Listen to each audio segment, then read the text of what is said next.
Hey guys, Southern Sage. So in our second installment of garden things for the spring this week, we're going to look at planting cabbage and broccoli into very deep mulch.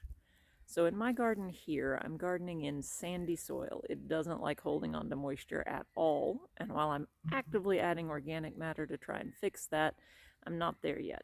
And so water saving strategies are top of mind all the time, and one of the easiest is really deep mulches. So in this case, this bed, if we look, has a very deep mat of hay. So old hay, I got a half-rotten discard bale from a farmer last fall, and I've been doling it out onto my beds since. So the mulch here is about 6 inches, 8 inches deep. So when I go to plant my little transplant, I have to dig down through it until I get to the ground, which we can see here. We'll see if I can get the camera where you can see down in that hole, hopefully. So I have to dig down until I get to soil. And then from there, dig a hole that I can tuck this little guy into. Now luckily, that sandy soil of mine is nice and loose. And we can see that my transplant that 2 weeks ago was itty bitty tiny, if you look back at that video, has developed a really healthy root system in this pot. So it is absolutely ready to go in the ground. So I'm going to dig in this beautiful dark crumbly stuff, tuck him down in there,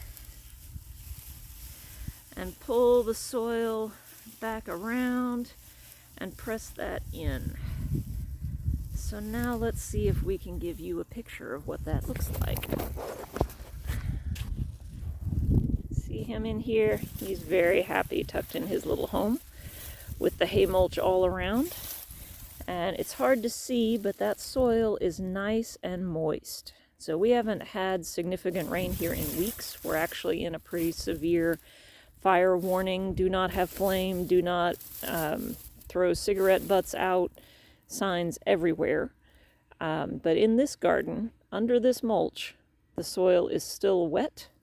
It's very, very happy. We have lots of happy little cabbages tucked in here that I planted yesterday that will be loving their lives and will make a really happy vegetable crop here in a couple of months.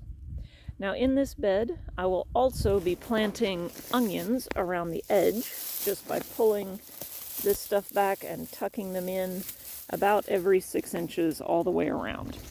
So that will be the final polyculture in this bed. We'll be looking at other spring polycultures that you can do this week. So we'll be looking at what I did with the potatoes that you saw on the garden tour yesterday, with the lettuce and without, and I'll talk about some other guilds that I've done with potatoes in the spring garden that have worked out really well.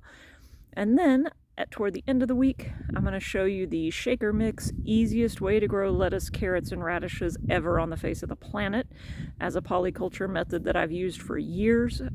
Works like a champ. So I'll be showing you that toward the end of the week. In the meantime, I hope you're getting out in your garden, because Survival Garden 2025 is on.